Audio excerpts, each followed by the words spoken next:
पहला क्वेश्चन देखिए। पहला क्वेश्चन कह रहा है कि open cast mine has a 4 benches, bench height दिया है, विड्थ दिया है, फेस एंगल दिया है, the overall pit slope angle पूछ रहा है। तो भाई ये फॉर्मूला वही फॉर्मूला बेस्ट किया था हम लोग, 4 है। बस आप लोग कभी भी ओवरऑल पिट स्लोप एंगल पूछे तो आप ध्यान रखिएगा कि जो बॉटम मोस्ट बेंच है उसके टो से अपर मोस्ट बेंच के क्रेस्ट तक जो एंगल होता है वो होता है ओवरऑल पिट स्लोप एंगल, ठीक है। फिर यहाँ पे हम लोग इस कैसे थीटा हो गया, तो थीटा आपका होगा क्या, टेन इनवर्स ऑफ क्या होता है, परपेंडिकुलर अपॉन बेस होता है ना। ऊपर क्या आता है, number of benches into bench height divide by number of benches -1 into bench width plus bench height divide by 10 है, ठीक है। थीटा क्या हो जाएगा आपका,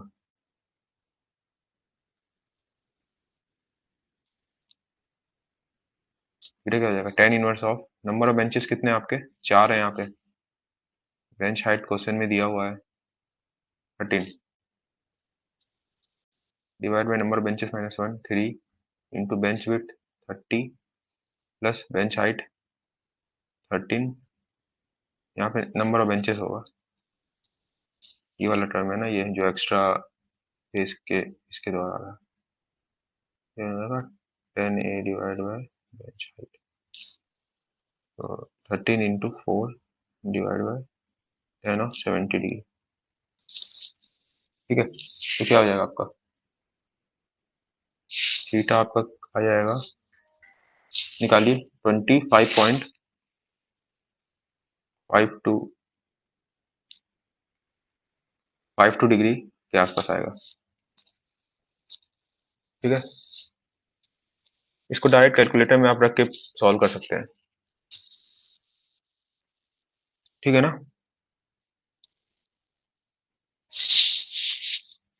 क्लियर, आगे चले।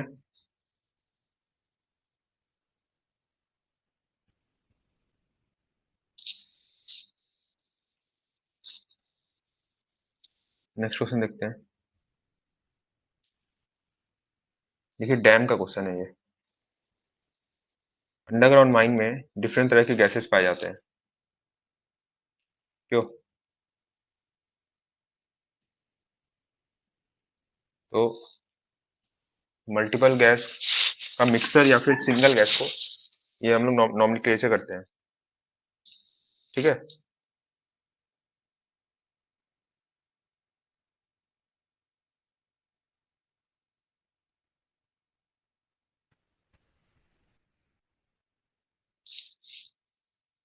तो आप ये बताइए कि अंडरग्राउंड माइन में कितने तरह के गैस पाए जाते हैं, अंडरग्राउंड माइन में क्या क्या गैस पाए जाते हैं, CO2 मिलेगा, कार्बन डाइऑक्साइड, कार्बन मोनोऑक्साइड मिलेगा, नाइट्रोजन गैस मिलेगा क्योंकि वो तो एयर एनवायरनमेंट में रहेगा ही, हाइड्रोजन गैस मिलेगा, और क्या क्या मिलता है बताइए, ऑक्साइड्स ऑफ नाइट्रोजन मिलते हैं, जैसे कि NO हो गया, क्या क्या होते हैं, NO2, N2O, NOx मान लीजिए, ठीक है। मीथेन सबसे इंपॉर्टेंट गैस, CH4,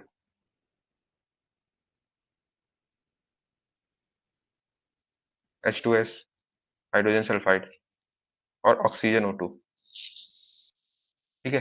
इतने तरह के मैक्सिमम गैस जो है आपके अंडरग्राउंड माइन में पाए जाते हैं, ठीक है। बोलिए।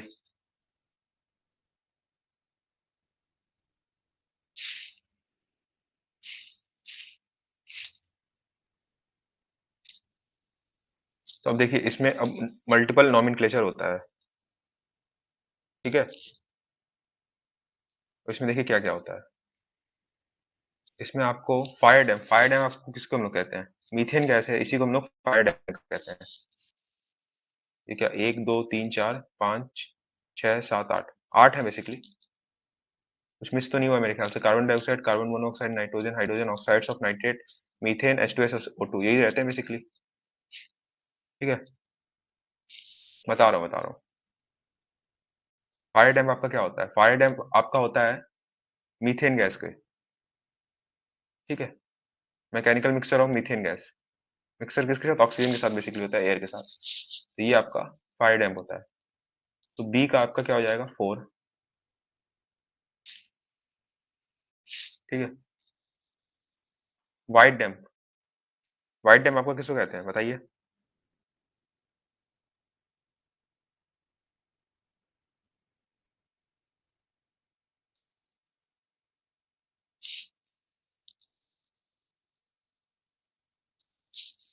सही है। कार्बन मोनोऑक्साइड को आपका व्हाइट डैम्प कहते हैं। डाइऑक्साइड को कहते हैं ना, कार्बन डाइऑक्साइड को कहते हैं। कार्बन मोनोऑक्साइड का आपका कहेंगे क्या? व्हाइट डैम्प। स्टिंग डैम्प, स्टिंग की क्या किससे आपका है? रोटन एग लाइक स्मेल आपका किसका होता है? H2S का होता है ना, H2S का होता है ना। H2S को आपको क्या कहते हैं हम लोग? स्टिंग डैम्प। आफ्टर डैम्प, कोई भी आपका कोई भी आपका एक्सप्लोजन हो रहा है, मीथेन गैस एक्सप्लोजन है, कोल डस्ट एक्सप्लोजन, उसके बाद जो एक्सप्लोजन होने के बाद जो गैस बचता है, उसको हम लोग क्या कहते हैं? आफ्टर डैम्प। तो ये ई का 1 हो जाएगा। दिख रहा है? और ठीक है, और क्या बचा आपका? ये बचा ना, सीड डैम्प। ठीक है, तो ये इसी को आपको कहते हैं हम लोग क्या? ब्लैक, ब्लैक डैम्प, या फिर चोक डैम्प भी कहते हैं। ठीक है।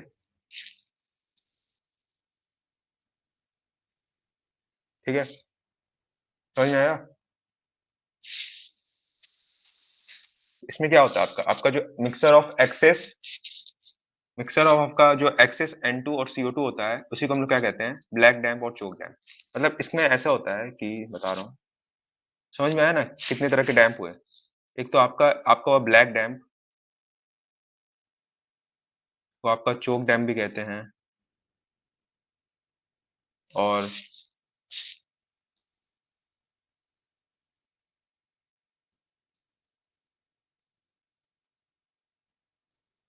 सीड डैम्प भी कहते हैं। ठीक है, ये होता है मिक्सचर ऑफ एक्सेस, मतलब जो एक्स्ट्रा है, N2 प्लस CO2। ठीक है, मतलब उस एटमॉस्फेयर में जितना होना चाहिए उससे कितना ज्यादा है। इसका क्वेश्चन भी बनता है, न्यूमेरिकल भी बनता है, आप लोग सॉल्व किए होंगे। अभी तो MMT में भी क्वेश्चन नहीं मिला। ठीक है, MMT में भी तो एक भी क्वेश्चन नहीं मिला अभी तक, लेकिन इसका एक क्वेश्चन न्यूमेरिकली बनता है। ये चार्ट पेपर तो नहीं है मेरे पास। अगर आपके नोट्स में नहीं दिया है क्या आपको? तो नोट्स में आपके देना चाहिए। ठीक है, इसमें मान लीजिए इसका ब्लैक डैम चोक डैम जो है, सिड डैम पे इसका ऐसा न्यूमेरिकल बनता है कि मिक्सर ऑफ N2 और CO2 हम लोग एक्सेस निकालते हैं। मतलब कि वहां पे एटमॉस्फेयर में कितना दिया हुआ है और कितना इक्विवेलेंट होना चाहिए, N2 इक्विवेलेंट के हम लोग हिसाब से निकालते हैं, O2 इक्विवेलेंट के हिसाब से, और फिर उससे हम लोग जो जितना दिया है उससे हम लोग माइनस करते हैं, तो जो एक्सेस है मिक्सर हम लोग को मिल जाता है। ठीक है। हाँ, क्वेश्चन में ये लिखा है mixture of CO2 NO2, access नहीं लिखा है, लेकिन अगर मैच द कॉलम करे तो यही ना होगा, सबसे क्लोज तो यही जा रहा है ना। तो एक आपका क्या हो गया? एक आपका थर्ड हो गया, fire damp methane mixture of. B का आपका 4 हो गया, बी का आपका 4 हो गया। White damp carbon monoxide, CO। C का आपका 5 हो गया। Stink damp mixture of sulphuretted hydrogen H2S वाला, डी का आपका 2 हो गया। और आफ्टर डैम्प वही, कोई भी मीथेन गैस एक्सप्लोजन होता है या फिर एक्सप्लोजन होता है उसके बाद जो गैस बनता है उसको हम लोग क्या कहते हैं? आफ्टर डैम्प कहते हैं। ठीक है, मीथेन गैस एक्सप्लोजन हो रहा है, कोल डस्ट एक्सप्लोजन हो रहा है, उसके बाद जो गैस बनता है उसको हम लोग आफ्टर डैम्प कहते हैं। इसमें बेसिकली क्या क्या होता है आपका आइडिया है किसी को? आपका बेसिकली ऑक्सीजन बचता है, नाइट्रोजन बचता है, और कार्बन डाइऑक्साइड बचता है, और मीथेन बचता है। तो अलग अलग कंसेंट्रेशन रहता है। ऑक्सीजन क्योंकि ये एक्सप्लोजन हो गया है, ऑक्सीजन पूरा आपका कंज्यूम हो जाता है, इसलिए बहुत कम ऑक्सीजन आपका करीब करीब 5 से 6% के करीब बचता है। ठीक है। ठीक है। और ये नाइट्रोजन आपका करीब करीब 80 से 84% के आसपास बचता है। कार्बन डाइऑक्साइड भी आपका बहुत कम रहता है, जो एटमॉस्फेयर में नॉर्मली मतलब 0.3 से करीब करीब 0.3% के आसपास। और मीथेन गैस, नाइट्रोजन का, मीथेन कह रहा हूँ, 0.3% के आसपास बचता है। और कार्बन डाइऑक्साइड आपका 4 से 12%। ठीक है।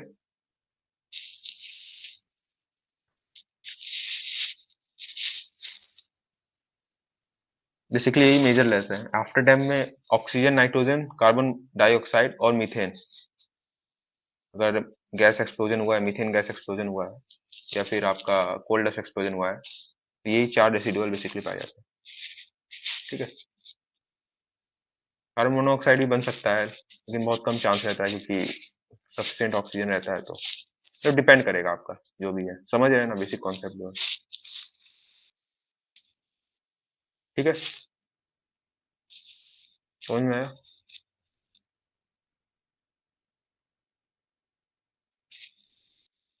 ये देखिए लॉज, ये तो डायरेक्ट उसका क्वेश्चन है। 11th 12th में आप लोग पढ़े होंगे। क्या पढ़े थे? पीवी इक्वल टू एनआरटी पढ़े थे ना? याद है? यहाँ से क्या क्या हम लोग निकलता था? Pressure inversely proportional to volume होता है, अगर टेम्परेचर कांस्टेंट मान ले। हम्म। और क्या निकलता था? Pressure directly proportional to temperature अगर वॉल्यूम को कांस्टेंट मान ले। और क्या निकलता था? Volume directly proportional to temperature अगर प्रेशर को कांस्टेंट मान ले। ठीक है। ये 3 लॉ होता था बेसिकली ना। इसको हम लोग क्या कहते थे? बॉयल्स लॉ कहते थे। इसको हम लोग क्या कहते थे? गे लूसेक law.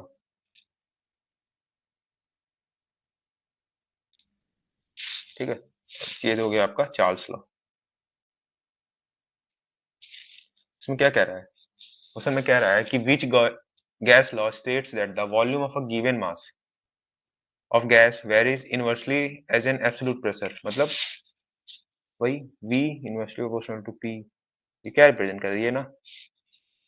If the temperature remains constant, क्या होगा? बॉयल्स लॉ होगा। चार्ल्स लॉ तो बता दिया, ये होता है। ग्राम्स लॉ ऑफ डिफ्यूजन, उसका अलग ही होता है। ले चेटलियर प्रिंसिपल, ये आपका लॉज का क्या होता है? इक्विलिब्रियम का लॉ कहता है ये कि अगर किसी पॉइंट पे आपका इक्विलिब्रियम स्टेबल पे है, तो अगर इक्विलिब्रियम के पोजीशन को हम लोग डिस्टर्ब करेंगे, तो इक्विलिब्रियम आपका क्या रीएडजस्ट होगा और कहीं और जाके स्टेबल हो जाएगा। यही ना होता है ली चेटलियर लॉ प्रिंसिपल, मोटा मोटी जितना याद है। तो इस क्वेश्चन में क्या होगा आपका? बॉयल्स लॉ होगा आंसर। हाँ। ठीक है। चलिए।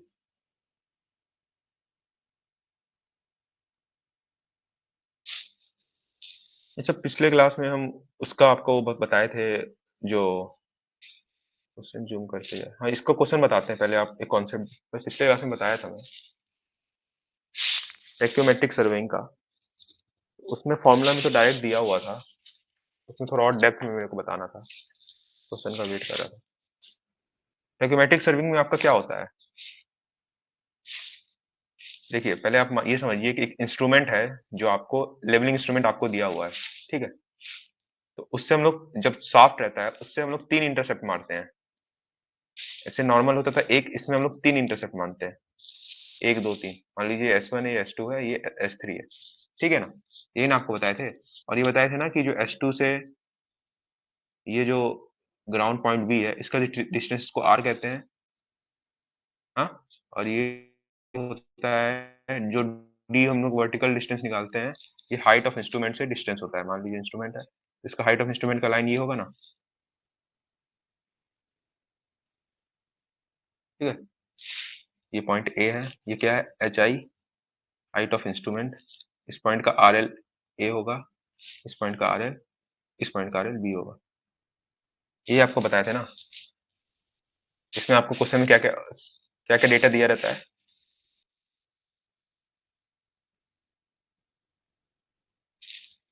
क्वेश्चन दिखा देता हूँ, ट्राई करो।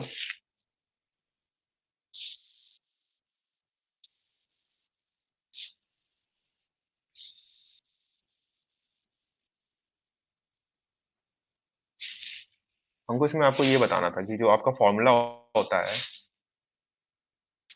D इक्वल टू, इस केस में क्या होता है, KS cos square theta plus C cos theta होता है ना। और वर्टिकल डिस्टेंस जो आप निकालते हैं उसका फॉर्मूला होता है KS sine 2 theta divide by 2 plus C sine theta. ठीक है, ये ना होता है। यहाँ पे तीन टर्म है, K S और C। ये आपका होता है क्या, मल्टीप्लाइंग कांस्टेंट। C होता है एडिटिव। यही तक पिछले क्लास में यही तक बताए थे। इसका अंदर का वैल्यू K क्या होता है वो हमने बताए थे। K आपका वैल्यू होता है equal to F divide by I। F होता है जो फोकल लेंथ ऑफ लेंस, ठीक है, फोकल लेंथ ऑफ लेंस।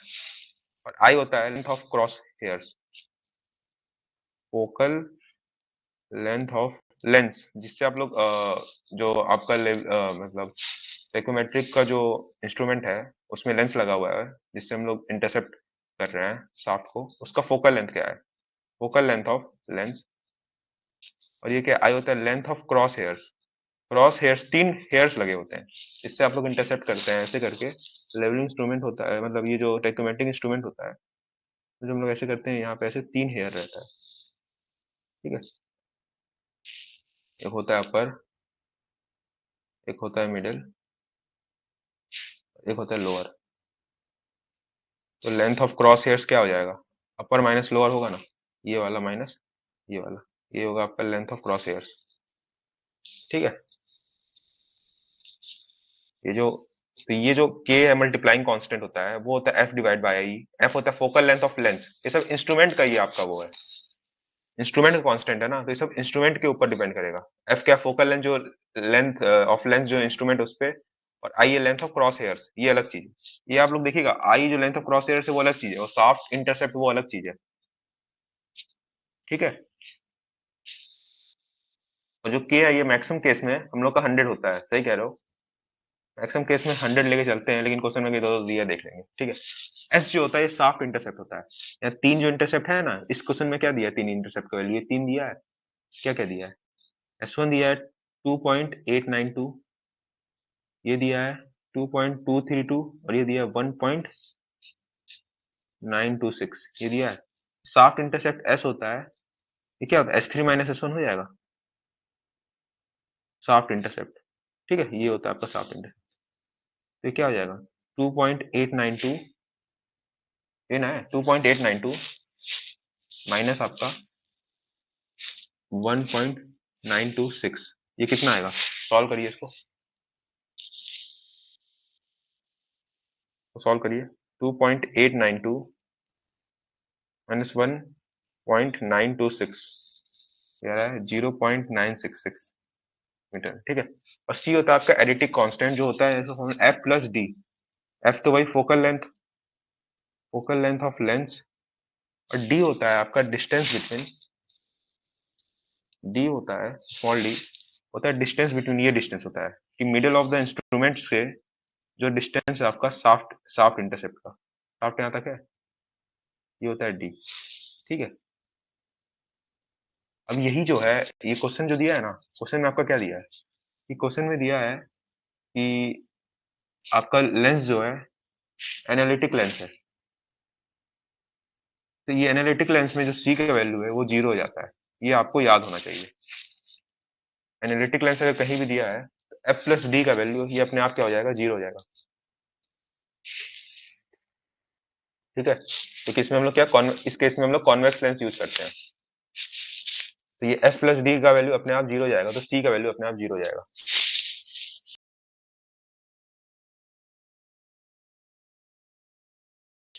ठीक है, हो जाएगा ना। तो यहाँ पे v निकालेंगे, v का फॉर्मूला क्या बचेगा फिर, ये जीरो हो गया, ये भी टर्म जीरो हो गया, तो v का फॉर्मूला क्या बचा, v बचा के S sign to theta divide by two, यही ना बचा। तो v निकालिए, के मल्टीप्लाइंग कांस्टेंट क्वेश्चन में दिया है, नहीं दिया है, तो जो 100 जनरली हम लोग मानते हैं उसको लेके चलना पड़ेगा, जनरली हम लोग उसको 100 मानते हैं, ठीक है। के 100 इंटू एस निकाले हैं 0.966 है कि 906 था, सेकेंड चेक कर लेते हैं, 2.892 7.92 966 है, into sine to theta, theta दिया है ना, इंक्लिनेशन कितना है दिया है, 2 डिग्री 42 मिनट, 2 डिग्री 42 मिनट है, इसको डिग्री में कन्वर्ट करेंगे कितना होगा, 2 डिग्री प्लस 42 डिवाइड बाय 60, कितना ओवरऑल डिग्री होगा, ये कितना आएगा आपका, 2.7 के आसपास आएगा, ठीक है। क्या हो जाएगा, साइन 2 इंटू 2.7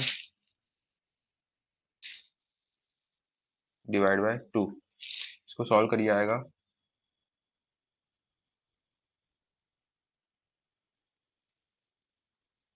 सॉल्व करते हैं इसको,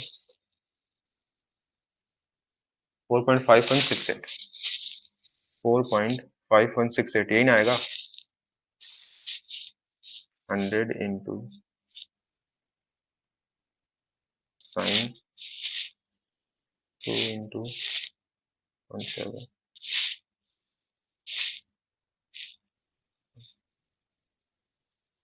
हाँ 4 ठीक है,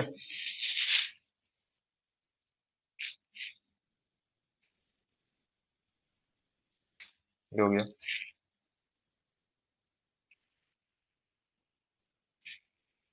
4 पॉइंट क्या आ रहा है, 54 आ रहा है क्या, 4.5454 के करीब आ रहा है, ऐसे मान लीजिए, ठीक है।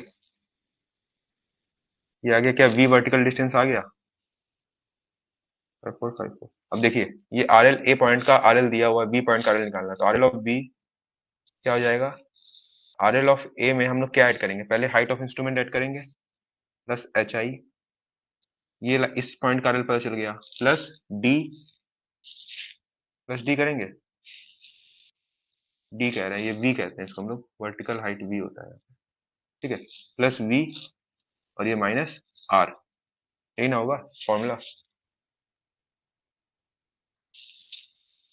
तो क्या है, उसने वो क्या पूछा, आर एल ऑफ बी पूछा है, आर एल ऑफ ए दिया है 102.34, यही नहीं दिया है, 102.34 दिया है R L of A, height of instrument दिया है 1.94, ठीक है,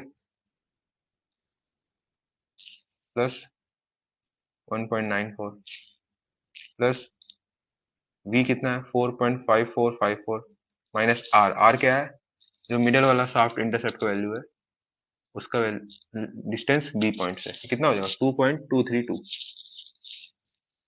2.232, सॉल्व करिए, कितना है 2.232 ही है ना, 234 है, सॉल्व करिए,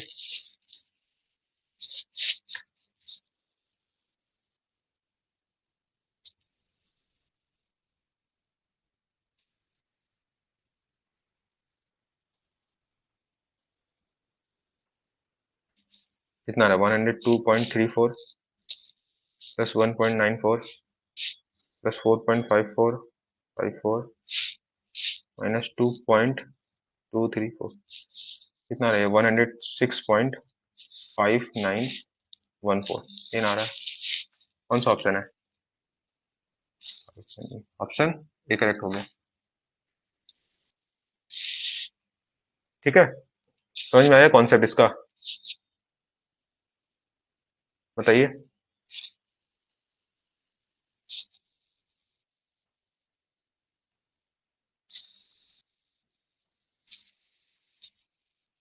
टेक्योमेट्रिक सर्विंग का कॉन्सेप्ट समझ में आया ना? अब इसमें क्या होता है, ये अब ये हम लोग का जो एंगल है, ये ऊपर की तरफ हम लोग देख रहे हैं। Side is placed at an angle of 2 degree 42 minute, कुछ नहीं लिखा प्लस, मतलब प्लस ऊपर की तरफ है। ये एक और केस आपका क्या बन सकता है, ये बन सकता है केस, दूसरा केस, कि ये पॉइंट है, ये ऐसे नीचे है, ये ए होगा, ये बी होगा, या इंस्ट्रूमेंट रखे हैं, ये हाइट ऑफ इंस्ट्रूमेंट का लाइन होगा। क्यों, ये ना होगा। यहाँ पे शाफ्ट है आपका, शाफ्ट इंटरसेप्ट हुआ है 3 पॉइंट पे, ठीक है।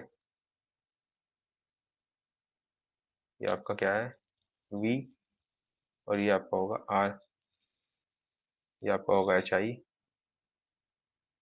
ये हुआ, यहाँ पे क्या हो जाएगा, आर एल ऑफ बी क्या हो जाएगा, R L of A plus H I minus V, इन होगा।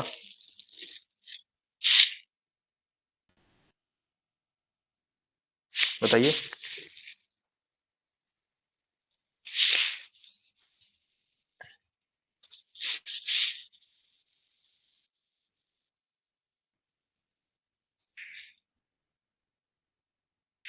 इन होगा, ये हुआ ना। वी क्या होता है, vertical distance middle of cross hair से, क्या होगा, माइनस वी माइनस आर। यहाँ पे हम गलत बनाए हैं। हाँ सही है। वी जो आपका होता है वर्टिकल डिस्टेंस, ये क्या होता है, मिडिल ऑफ क्रॉस हेयर से हाइट ऑफ इंस्ट्रूमेंट का डिस्टेंस। आर होता है मिडिल ऑफ क्रॉस हेयर से आपका ग्राउंड का डिस्टेंस, तो माइनस वी माइनस आर होगा ना। एफ प्लस डी बताया तो, ये सी जो होता है एडिटिव कांस्टेंट, उसको कहते हैं एफ प्लस डी। जो एफ होता है फोकल लेंथ ऑफ लेंस होता है, ये इंस्ट्रूमेंट पैरामीटर है सब। और जो डी होता है आपका, वो distance between the centre of instrument से लेकर के जो शाफ्ट इंटरसेप्ट है उसके बीच का डिस्टेंस होता है डी।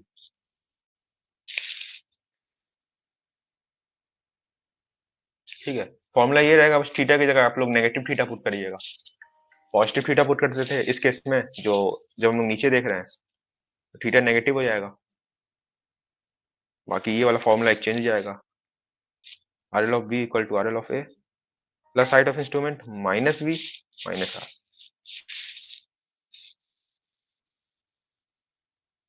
ठीक है, कॉन्सेप्ट क्लियर हुआ इसका।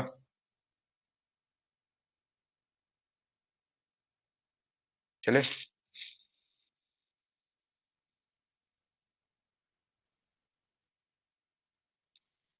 ये क्वेश्चन था, क्वेश्चन मेरे को मिला बाद में, क्वेश्चन इसमें नहीं दिया है। क्वेश्चन बेसिकली ये है कि, बता रहा हूँ,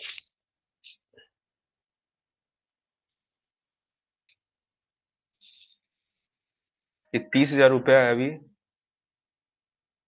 उसको हम लोग आई रेट ऑफ इंटरेस्ट से 5 साल तक जमा किए। हम लोग को फाइनल जो वैल्यू मिला है वो 50,000 मिला है, ठीक है, 5 साल बाद। तो पूछा है आई रेट ऑफ इंटरेस्ट, यही क्वेश्चन था। ठीक है, यहाँ से आई आप लोग निकाल लेंगे कि 30,000 रुपया भी हम लोग जमा किए हैं आई रेट ऑफ इंटरेस्ट पे 5 साल तक, 5 साल बाद हम लोग को 50,000 रुपया मिल गया। तो आपका आई रेट ऑफ इंटरेस्ट कितना होगा, निकालिए कितना आएगा। डायरेक्ट में इक्वेशन लिख ही दिया मैं। क्या हो जाएगा, 1 + i⁵ बराबर कितना हो जाएगा, 5/3। 1 + i⁵ 1/3 हो जाएगा, 5/3 -1। सॉल्व करिए, 10.76 के आसपास आएगा परसेंट में। ठीक है, ठीक है ना।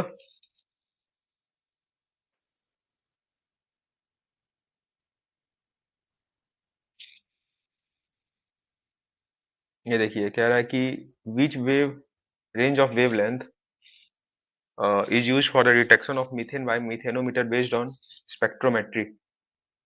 ठीक है, ultraviolet region, visible region, far infrared region. एक और होगा, एक मिडिल इंफ्रारेड आता है, वो बेसिकली मेरे ख्याल से यूज होता है मिडिल इंफ्रारेड। इसका रेंज होता है आपका 2.5 से 25 माइक्रोमीटर, ये होता है मिडिल इंफ्रारेड। तो डायरेक्ट थ्योरेटिकल क्वेश्चन है, आप लोग एक बार चेक, क्रॉस चेक भी देख लीजिएगा, वैसे हम देख लिए हैं।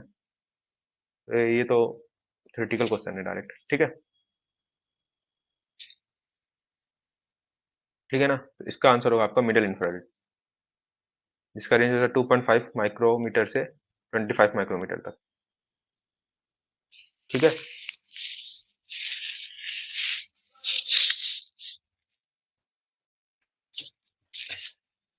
चलिए ये क्वेश्चन देखिए, क्वेश्चन को पढ़िए। क्वेश्चन कह रहा है कि father wants to set up an aside money for his 5 year old, मतलब अभी 5 साल का है, son, old son, future college education के लिए। Money can be deposited in a bank account that pay 8% per year of rate of interest compounded annually. What equal deposit should be made by the father on his son's 6th birthday से लेके 17th birthday तक in order to provide 5,000 each on the son's 18, 19, 28 and 21st birthday. तो कितना birthday है, यहाँ से start करिए।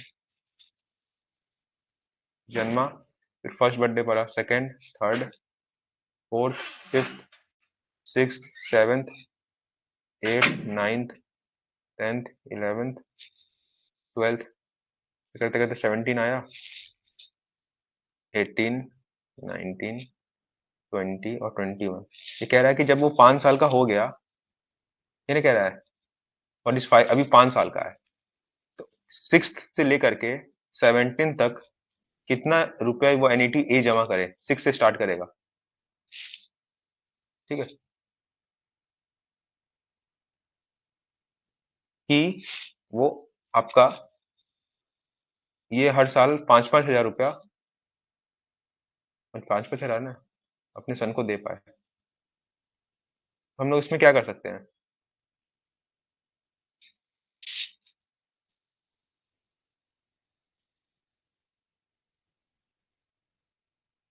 इसमें देखिए क्या कर सकते हैं, इस 17th ईयर के पॉइंट पे ये एन्युटी ए का हम लोग यहाँ फ्यूचर वैल्यू निकाल सकते हैं, फ्यूचर वैल्यू। और ये सब जो चार किस्त है, जो 4-5 हजार दिया गया है, इसका इस पॉइंट पे एनपीवी निकाल सकते हैं, और उन दोनों को आपस में इक्वेट कर देंगे। बताइए, बताइए सही है।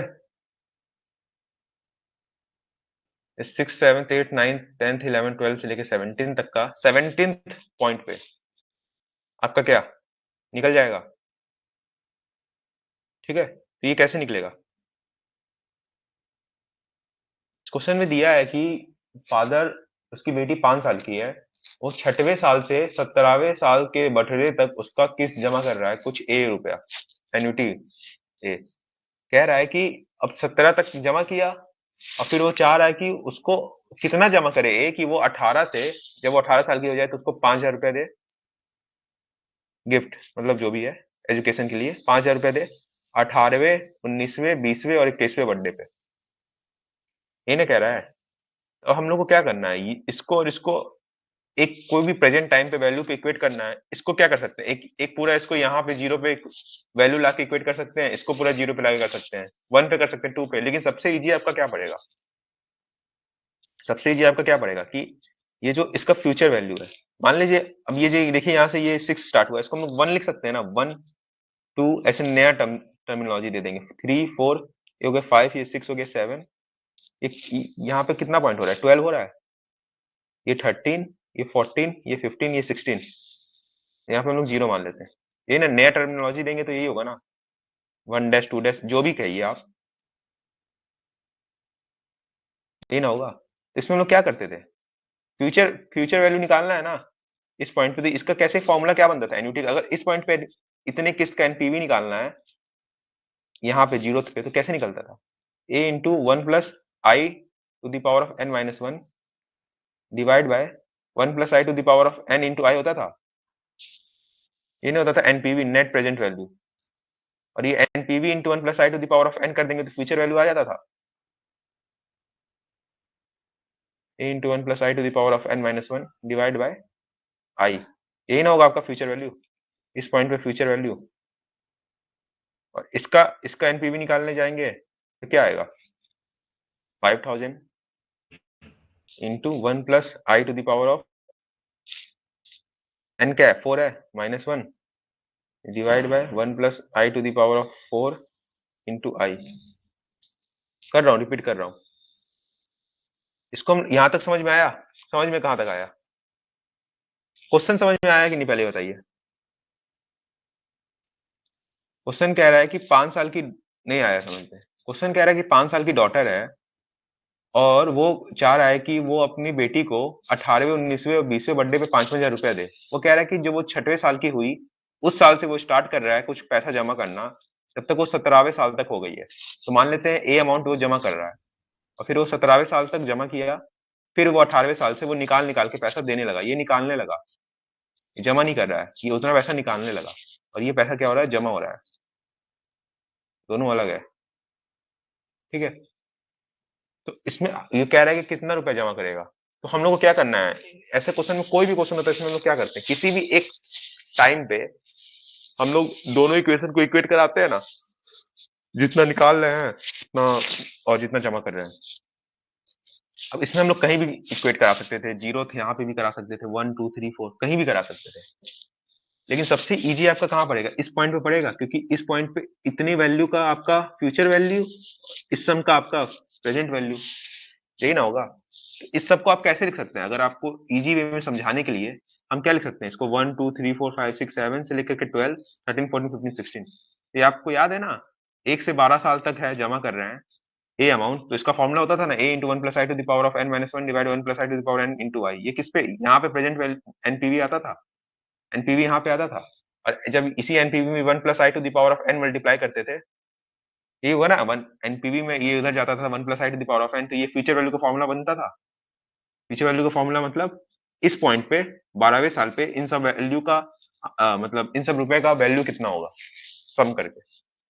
तो ये क्या होगा, ये मान लेते हैं कि annuity A 1 plus I, interest rate कितना दिया हुआ है, 8%, 0.08 to the power of 12 year है, 12 साल का गैप है, -1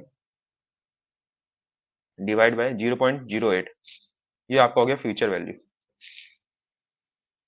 ठीक है। और ये, इसको आप कैसे लिख सकते हैं, 18, इसको भी चलिए तोड़ दीजिए आप लोग। यहाँ पे इसको जीरो मान लीजिए, जीरो ईयर, ये कितना होगा, 1 2 3 4 दिया है, जीरो 1 2 3 4, 5,000, ये 5,000, ये 5,000, ये 5,000। तो इसका एनपीवी निकालेंगे ना इस पॉइंट पे। जीरो क्या इंडिकेट कर रहा है यहाँ पे, 17th जो है वही ना इंडिकेट कर रहा है, 0 1 2 3 4। अगर अलग अलग तोड़ के आपको समझाना हो तो इसका वैल्यू कितना आएगा, एनपीवी आएगा कितना, ये आपका होगा 5,000 into 1 plus 0.08 to the power of 4 -1 divide by 1 plus 0.08 to the power of 4 into 0.08 होगा। क्यों, इन दोनों को आपस में आप क्या कर दीजिए, इक्वेट कर दीजिए, फ्यूचर वैल्यू को प्रेजेंट एनपीवी से। ये कुछ नहीं दिखा रहा है, फ्यूचर वैल्यू का एनपीवी टर्मिनोलॉजी जो अगर निकाल रहे हैं, ये क्या दिखा रहा है, उन सब का अमाउंट का वैल्यू जो हम लोग जमा कर रहे हैं एट, पूरा अच्छे से लिख रहे हैं, 70th ईयर, 70th ईयर पे। और एनपीवी क्या दिखा रहा है, उन सब अमाउंट का वैल्यू जो हम लोग निकाल रहे हैं एट 70th ईयर, ठीक है। तो जो निकाल रहे हैं और जो डाल रहे हैं उन सबको आप इक्वेट कर देंगे, हाँ, ठीक है। तो कितना आएगा आपका, सॉल्व करिए।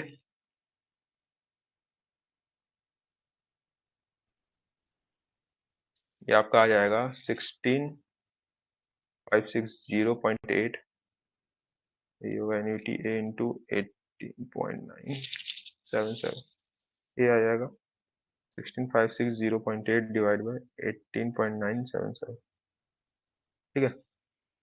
ये आएगा आपका 872.67 के आसपास। तो किस गलत, ठीक है।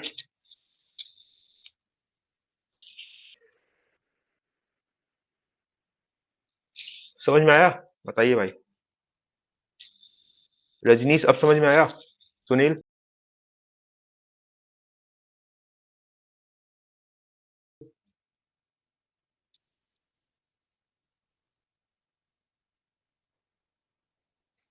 ठीक है।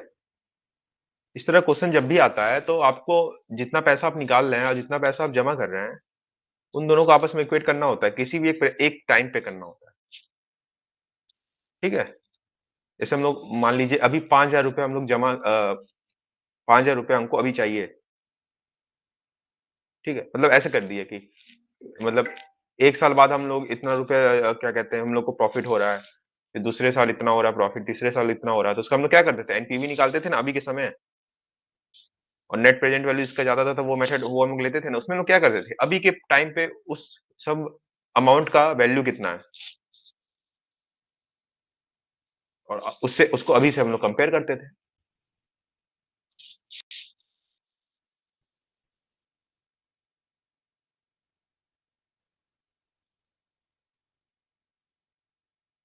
किसको समझा दे भाई एक बार।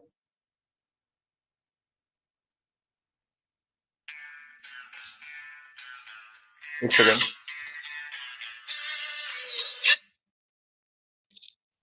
बताया तो ये क्वेश्चन है यार, कि इस क्वेश्चन में कह रहा है कि बाप की 5 साल की बच्ची है, और वो उसको 18वें 19वें और 20वें और 21वें बर्थडे पे 5,000 रुपए देना चाहता है। ये देख रहे हैं, देना चाहता है।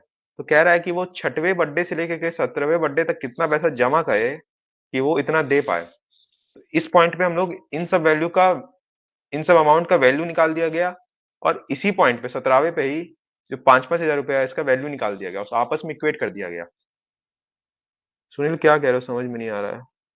कभी कभी फॉर्मूला के एन सा लगा पाते हैं, कौन सा लगा पाते हैं पता नहीं चलता। बता तो रहा हूँ यार कि तुम क्वेश्चन ऐसे मत समझो, हम तो ऐसे जनरल तुमको बता रहे हैं कि जनरल इन सब कोई भी क्वेश्चन होता है इसमें क्या होता है, टाइम वैल्यू ऑफ मनी होता है ना, टाइम वैल्यू ऑफ मनी होता है। ठीक है, इन सब क्वेश्चन में कुछ नहीं कहता है, इन सब क्वेश्चन में ये कहता है कि एक टाइम पे पैसा इतना है, एक टाइम पे इतना है, एक टाइम पे इतना निकाले, एक टाइम पे इतना डाले, ऐसे कर करके आपको घुमाएगा। आपको बेसिकली क्या करना है, जितना निकाला है उसको देखिए, जितना आपने डाला है वो देखिए, उन सबको किसी एक पॉइंट पे इक्वेट करिए। कंपेयर करने वाला क्वेश्चन है, इस तरह एक तो करा चुके हैं कि एनपीवी कंपेयर करा दिए, 3 केस था, तीनों में जिसका एनपीवी ज्यादा आ गया जीरो ईयर पे उसका ज्यादा हो गया। लेकिन अगर ऐसा है तो जितना आप दे रहे हैं उस पर फोकस करिए प्लस वाला पॉइंट, और जितना निकाल रहे हैं माइनस वाला करिए। ठीक है, जितना निकाल रहे हैं माइनस वाला और जितना आप डाल रहे हैं प्लस वाला, और उन सबको इक्वेट करना है किसी भी एक टाइम पे, किसी भी एक टाइम पे, वो टाइम आप कुछ भी पता लगा सकते हैं। इस क्वेश्चन को सॉल्व करने का ये तरीका बस नहीं है, इसको जीरो बता तो रहा हूँ, इसको जीरो ईयर पे यहाँ पे भी इक्वेट करा सकते हैं इन सबको फिर ऐसे। लेकिन सबसे इजी क्या पड़ेगा, 17वां पड़ेगा ना, क्योंकि इसको इस क्वेश्चन को हम ट्रांसफॉर्म कर दिए हैं एक नए टाइमलाइन में, जो कि क्या है 1 2 3 4 से लेके 12 साल तक। वो मतलब एक साल पहले साल ए रुपया जमा किया, फिर ए ऐसे कर करके है ना। तो हम लोग यहाँ जीरो रहते थे ना, एनपीवी निकालते थे ना यार, इन सब का क्या होता था, A into one plus I to the power of N minus one divide by one plus I to the power of N into I होता था। और जब यही एनपीवी को हम लोग one plus I to the power of N से multiply करते थे तो फ्यूचर वैल्यू आ जाता था। तो उसका फॉर्मूला क्या बनता था, A into one plus I to the power of N minus one divide by बस आई रह जाता था। फिर इन सब ए अमाउंट का इस पॉइंट पे वैल्यू पता चल गया, फ्यूचर वैल्यू। उसी तरह इन सब का इस पॉइंट पे वैल्यू निकालेंगे, उसको हम लोग क्या कहेंगे, एनपीवी कहेंगे। कहने में तो कुछ भी कह सकते हैं। अब समझ में आया ना। इसको हम लोग क्या कहेंगे, एनपीवी, कहने में कुछ भी कह सकते हैं, लेकिन एनपीवी हम लोग निकालते हैं ना। ये क्या है, 21 20 19 18 17वें पे हम लोग का एनपीवी निकालना है। अगर इसको हम लोग नए टाइमलाइन के हिसाब से देखें जो हम लोग लगाए, मतलब 13 14 15 16 और 12 पे एनपीवी निकालना है। इसको और क्या लिख सकते हैं, 1 2 3 4 और जीरो पे एनपीवी निकालना है, ये नहीं लिख सकते हैं। इसका ये फॉर्मूला होता था ना, 5000 into one plus I to the power of N minus one divide one plus I to the power of N into I होता था। यही यही है, ये एनपीवी निकल गया। अब बताओ भाई, समझ में आया।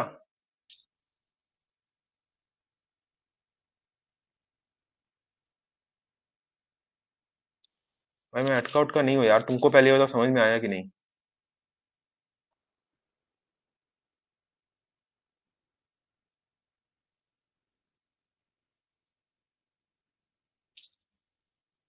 बोल भाई।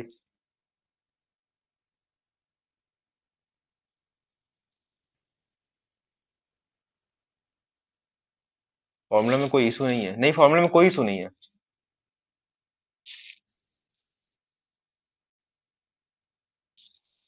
ठीक है। बेसिकली इसमें हम लोग इस पॉइंट पे जो पैसा डाले हैं उसका वैल्यू निकाले हैं, और जो पैसा निकालना है 5,000 रुपए उसका वैल्यू निकाले हैं, और दोनों को इक्वेट कर दिए हैं। सिंपल यही है।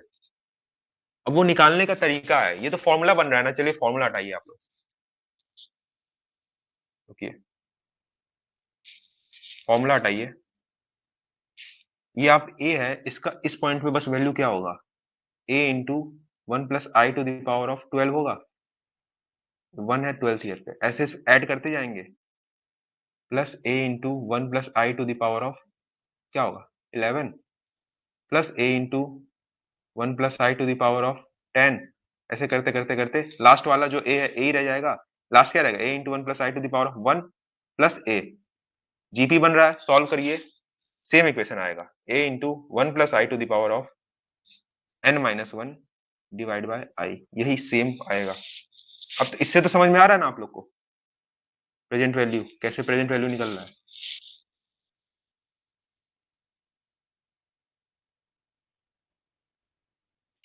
ठीक है,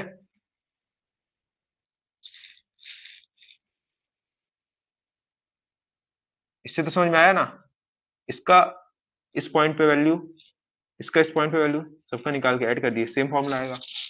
और एनपीवी भी ऐसे निकाल सकते हैं अलग अलग करके, उसका भी कर दीजिएगा। हाँ ठीक है भाई, चलो कोई नहीं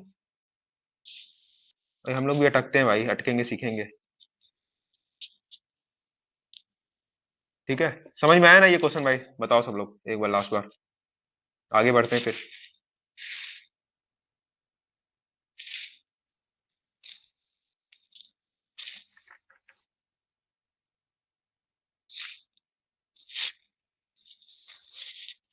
हम्म, आगे बढ़े। तुम लोग का रॉक मैकेनिक्स स्टार्ट हुआ है क्या अभी? ये तुम लोग का रॉक मैकेनिक्स का क्वेश्चन आ गया है। तुम लोग ये बनाए थे ये क्वेश्चन, एफएस का क्वेश्चन है।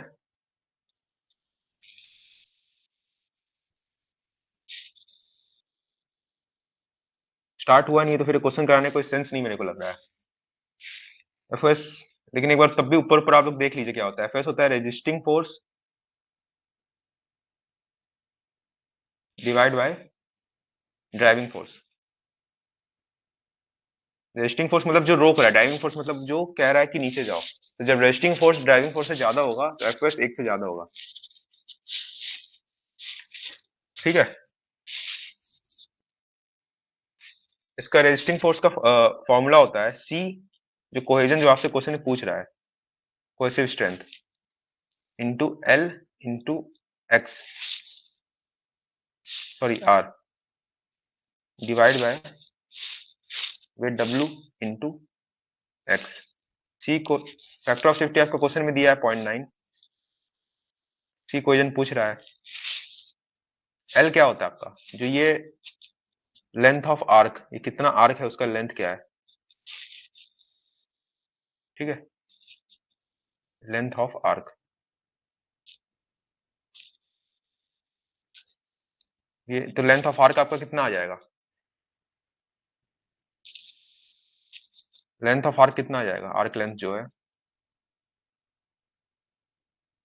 कितना, 70 डिग्री है, तो 70 डिवाइड बाय 360 डिग्री इंटू 8, यही ना होगा।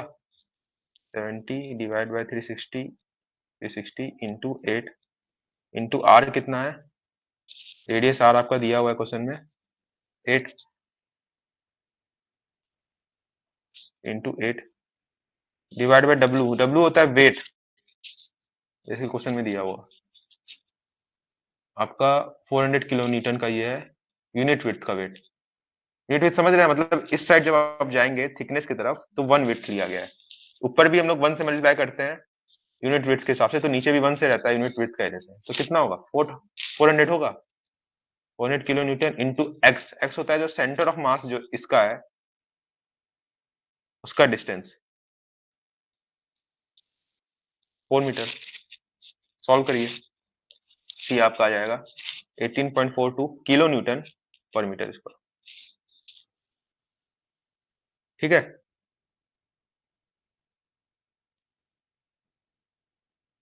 आर्क लेंथ तुम्हारा कैसे निकालोगे? पूरा सर्किल है, उसका रेडियस आर है,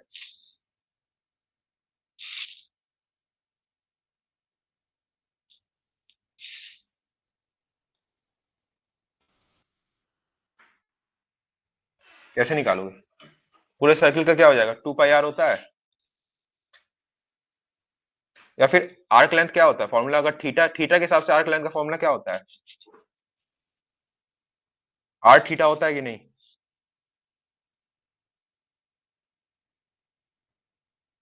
ये थीटा है, ये आर है, ये आर्क लेंथ निकालेंगे, लेंथ क्या होता है? आर थीटा होता है,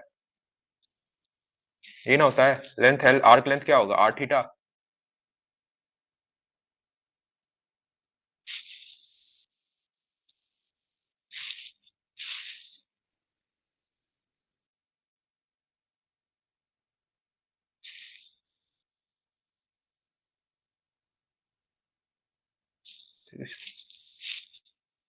हाँ, एक सेकेंड, वो कुछ गड़बड़ हो गया है क्या? रेडियन में कन्वर्ट करना होगा ना उसको, इंटू पाई भी करना होगा ऊपर, इंटू पाई भी जाएगा ऊपर ना, 70/360 इंटू पाई भी जाएगा ना ऊपर, रेडियन में कन्वर्ट करना होगा तो।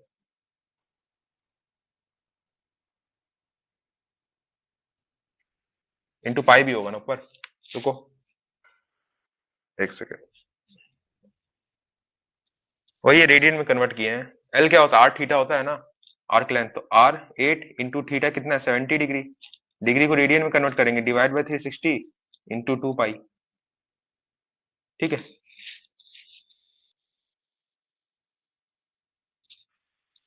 ठीक है। तो यहाँ पे 2 पाई से मल्टीप्लाई होगा, लिखना भूल गया मैं, फिर से लिख देता हूँ। 19 बराबर C into 70/360 into 2 pi into 8 divide by 400 into 4। ठीक है, फॉर्मूला ये है कि एफ एस होता है, एफ एस कैसे निकलता है? एफ एस कहाँ का आप लोग निकालोगे? पिलर पिलर का, जो कोल माइनिंग में पिलर निकालोगे वहां एफ एस पूछा होगा, वहां क्या होता था? Strength divide by stress. Strength क्या आपका कह रहा है? रेजिस्टिंग फोर्स होता है, divide by driving force. Resisting force मतलब जो आपको रोक रहा है, स्ट्रेंथ कर रहा है। ड्राइविंग फोर्स जो जो भार उसके ऊपर पड़ रहा है। तो रेजिस्टिंग फोर्स जो आता है वो होता है cohesion into L into X into are.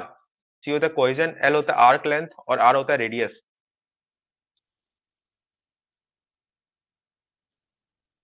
W होता है वेट, यूनिट विथ का। यहां से 1 मीटर इधर जाएंगे चौड़ाई में, तो यूनिट विथ का कितना वेट है? 400 kilo Newton into centre of mass का डिस्टेंस 4 मीटर। ठीक है, तो देख रहे हैं नीचे की तरफ ही लगेगा ना, तो ये फॉर्मूला इसमें पुट करिए, वैल्यू आ जाएगा आपका। ठीक है, वैसे आप बाकी उसमें रॉक मैकेनिक्स पढ़ेंगे और आपका क्लियर होगा अच्छे से। और ये क्वेश्चन पूछा गया था मेरे से, इसमें ये डेप्रिसिएशन अलाउंस का क्वेश्चन था। इसमें बेसिकली क्या पूछा है कि एक कंपनी है एबीसी, जो कॉपर कंपनी है, recently brought an ore bearing parcel land of 2000, 2000 बोल रहा हूँ, 1 इतने रुपए में खरीदा है। ठीक है, और रिकवरेबल रिजर्व है, थोड़ा जूम आउट करता हूँ।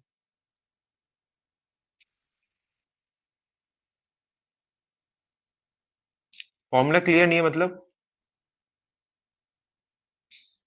क्वेश्चन में वैल्यू दिया है, फॉर्मूला है, वैल्यू पुट का फॉर्मूला क्या है? सी है आपका कोहेजन, एल है आपका आर्क लेंथ और आर है आपका रेडियस, डिवाइड बाय डब्ल्यू है यूनिट विथ का वेट, इंटू एक्स है जो सेंटर मास से जो डिस्टेंस है, सेंटर ऑफ मास आपका यहाँ लाई कर रहा है, इससे डिस्टेंस कितना है वो दिया है 4 मीटर। ठीक है, लेंथ आर्क लेंथ कितना हो जाएगा? 70/360 into R, R theta into 2 pi, क्योंकि रेडियन में कन्वर्ट किए हैं। आर हो गया रेडियस, एक्स हो गया सेंटर ऑफ मास का डिस्टेंस 4 मीटर, सब दिया है। वेट आपका डब्ल्यू दिया हुआ है क्वेश्चन में 400 किलो न्यूटन यूनिट विथ का, 400 किलो न्यूटन। सब वैल्यू दिया है, पुट करिए, सी का वैल्यू, कोहेजन का वैल्यू आ जाएगा आपका। ठीक है।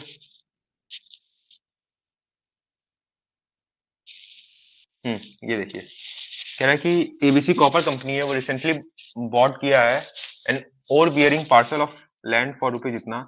The recoverable reserve in the mine were estimated to be कितना, 5 लाख टन है, मतलब इतना रिकवरेबल है। तो इसमें आप ये बताइए, इतना पैसा इन्वेस्ट किया है, कितना है ये, वन 20 लाख है, 20 लाख रुपए का खरीदा है, और इसमें से कितना रिजर्व निकाल सकता है, 5 lakh ton. Divide by 5 lakh ton कर देंगे, तो आपको पता चल जाएगा क्या उस लैंड का प्राइस है रुपीस पर टन में। ठीक है। अब कह रहा है कि 75,000 रुपया वो माइन किया है ड्यूरिंग द फर्स्ट ईयर, लेकिन 50,000 ही बेचा है। तो what was the depreciation allowance. तो डेप्रिटेशन अलाउंस, डेप्रिटेशन कॉस्ट करके कॉन्सेप्ट है, जो कि वैसे बेसिकली अभी हम लोग, ये आप लोग को पढ़ाया गया है।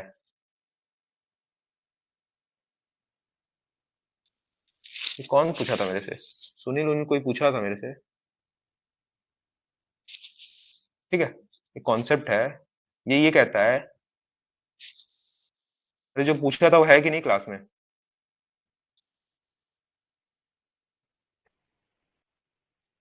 ठीक है। हाँ, तो वो ये कहता है कि आपका जो जो हम लोग टैक्स लगाते हैं, तो उस पे जितना आप उस साल जैसे निकाले हैं, लेकिन उसमें से जितना आप बेचे हैं, उसका आपका डेप्रिसिएशन अलाउंस मिलता है। तो 75,000 आप निकाले हैं, लेकिन इस पे नहीं मिलेगा, पूरा 50,000 पे मिलेगा, 50,000 टन पे। ठीक है। ये हो जाएगा डेप्रिसिएशन अलाउंस, 50,000 पे मिलेगा, 75,000 पे नहीं मिलेगा, 50,000 पे मिलेगा। जितना निकाले उस पे नहीं मिलता है, जितना निकाल के आप बेचे हैं उस पे मिलता है। ठीक है। तो कितने मिलेगा, 50,000 टन पे। और पर टन का कॉस्ट यहाँ पे हम लोग निकाल दिए हैं, 20 lakh divide by 5 lakh. 20 lakh total हम लोग पैसा लगाए हैं, टोटल निकाल कितना सकते हैं, 5 लाख। कितना हो जाएगा, 20 lakh divide by 5 lakh. Solve करिए।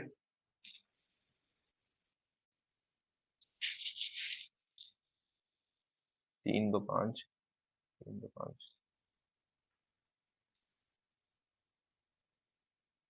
कितना अलाउंस मिलेगा, 10 लाख का मिलेगा, सॉरी।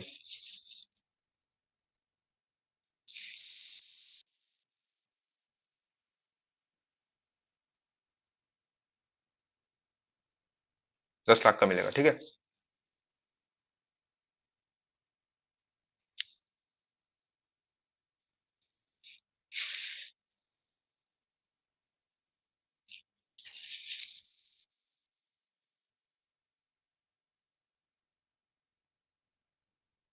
समझ में आया।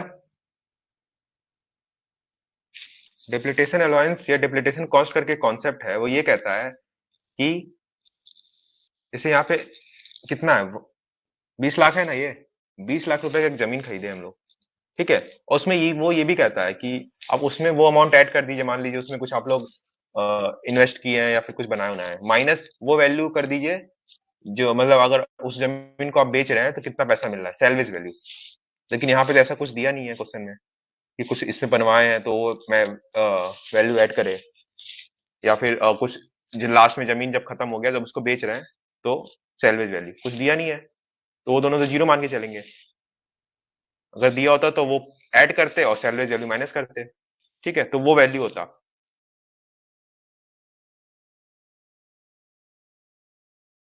और टोटल रिकवरेबल रिजर्व टोटल जितना हम लोग निकाल सकते हैं वो है 5 लाख टन। तो पर रुपीज पर टन का कॉस्ट आ जाएगा, रुपीज पर टन का कॉस्ट। ठीक है। ये हुआ। और डेप्रिसिएशन अलाउंस और डेप्रिसिएशन कॉस्ट वो होता है कि एक साल में आप कितना रिजर्व निकाले और उसमें से कितना बेचे। जैसे यहाँ 75,000 निकाले, लेकिन 75,000 पे नहीं मिलेगा आपको, 50,000 पे मिलेगा। हाँ, सेम ही होता है, अलाउंस या कॉस्ट कहिए। ठीक है।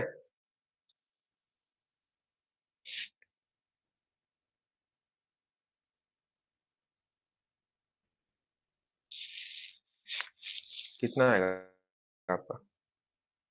2 लाख आएगा।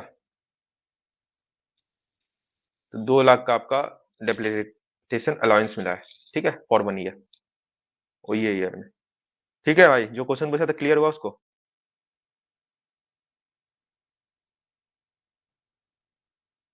ठीक है, आज का मतलब सेशन ही एंड करते हैं। कोई शॉर्ट डाउट उठे तो बताइए आप लोग, बाकी एंड करते हैं आज का सेशन।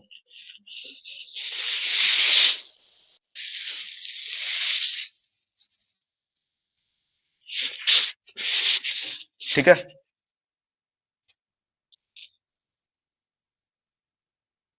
चलिए, गुड इवनिंग, अरे गुड आफ्टरनून एवरीवन।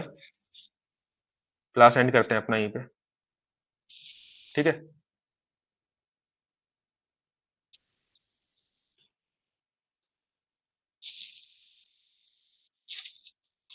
अगले हफ्ते आपका एमएमटी होगा। इस हफ्ते तो मतलब आज तो नहीं होगा, अगले हफ्ते होगा ना, उसका हम लोग फिर डिस्कस करेंगे। लगभग खत्म ही हो गया एमएमटी 6, ठीक है। क्या रेसिप्रोकल लेवलिंग में क्या डाउट है, बताइए।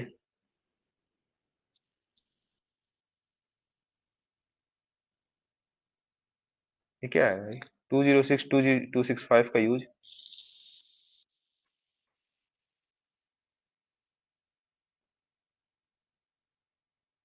क्या डाउट है?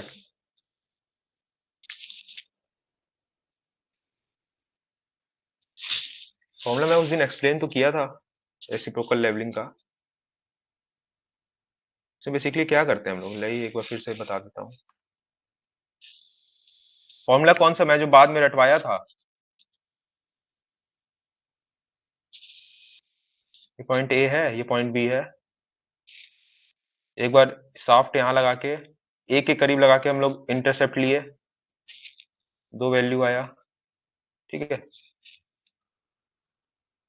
ए आया, बी आया मान लीजिए। फिर एक बार बी के पास लगा के किए,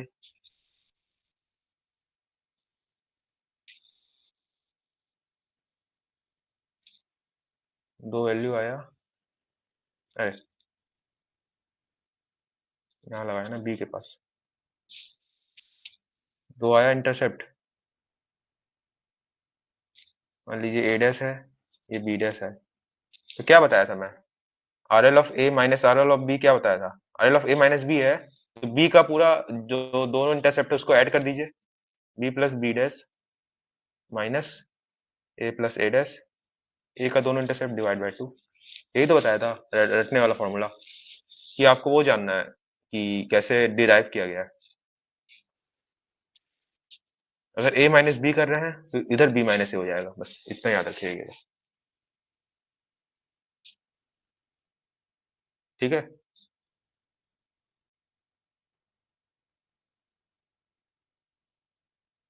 बोलो भाई, और लोकेश तुम क्या कह रहे हो भाई?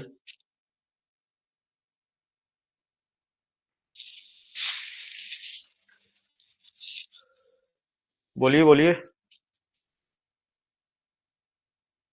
ड्राइव वाला जानना है, ठीक है।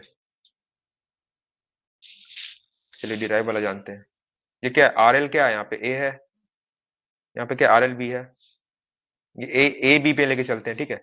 अब देखिए यहाँ पे ये डिस्टेंस आपका कम है तो यहाँ पे करेक्शन नहीं लगेगा, लेकिन यहाँ पे करेक्शन लगेगा ना, ये डिस्टेंस ज्यादा है तो क्या कंबाइंड करेक्शन लगेगा? क्योंकि ये डिस्टेंस डी, दोनों के बीच में तो सेम ही रहेगा, तो कंबाइंड करेक्शन लगेगा। तो बी कंबाइंड करेक्शन क्या, करेक्शन क्या होता है, नेगेटिव कंबाइंड करेक्शन जो निकालते हैं उसका नेट वैल्यू नेगेटिव होता है, तो बी माइनस सी सी हो जाएगा। उसी तरह जब यहां से कर रहे हैं तो यहाँ पे नहीं लगेगा, लेकिन इसमें लगेगा, वो भी हो जाएगा माइनस सी सी। दोनों का मैग्नीट्यूड सेम ही है क्योंकि डी डिस्टेंस सेम है। क्या होता है, 0.0673 इंटू डी स्क्वायर होता है। डी सेम है तो ये कंबाइंड करेक्शन ये ना सेम रहेगा मैग्नीट्यूड, तो ये हो जाएगा। अब देखिए, अब इसको क्या करना है, आर एल ऑफ इस पॉइंट का एक आर एल कितना है, R L of A plus A कर देंगे इसमें, R L of A plus A हाइड कर देंगे, तो ये लेवल है, इस लेवल का यहां से निकाल देंगे। ये क्या हो जाएगा, इसका आर एल बी है, इसे प्लस क्या करना पड़ेगा, बी माइनस सी सी करेंगे। उसी तरह यहां का लिख दीजिए नीचे वाले का, इसका क्या हो जाएगा, R L of A plus A dash minus C C, is equal to R L of B plus B dash हो जाएगा। आर एल ऑफ इस पॉइंट का आर एल ऑफ बी है plus B dash R L of A plus A dash minus C C. ये line है horizontal line, और एक line horizontal line है उसका तो आपका आर एल सेम ही होता है। इन दोनों को क्या इक्वेशन को ऐड कर दीजिए, क्या आ जाएगा 2 times of R L of A plus A dash C C तो आपका कट जाएगा। रेसिप्रोकल लेवलिंग का यही खासियत होता है कि जो कंबाइंड करेक्शन है उसको लेने की जरूरत नहीं पड़ता है। 2 times of R L of B plus B dash, इसको इधर लाइए R L of A 2 times of minus 2 times of R L of B, इसको इधर ले जाइए तो क्या हो जाएगा B plus B dash minus में ए प्लस ए डैश। तो क्या कह सकते हैं R L of A minus R L of B is equal to B plus B dash minus A plus A dash divide by 2।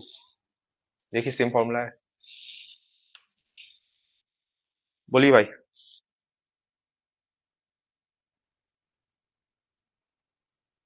Clear हुआ? Degree को radian में change करने के लिए कोई भी डिग्री रहता है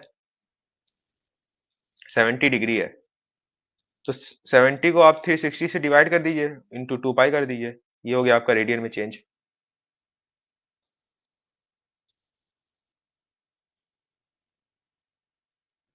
या फिर 2 कट जाएगा 180 आ जाएगा, 70 डिवाइड 180 इंटू पाई कर दीजिए, हो गया ना रेडियन में चेंज।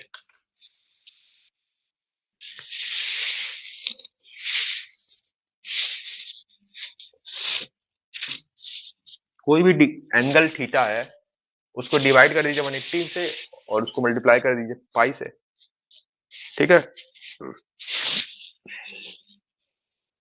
क्लियर? और कुछ?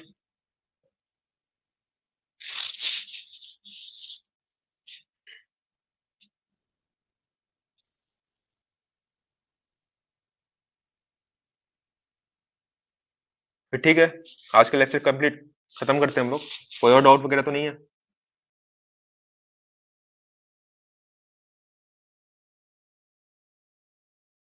To watch the complete video, download the Mining Gyan app from the Play Store. Enjoy a seamless learning experience without interruptions and subscribe to our YouTube channel.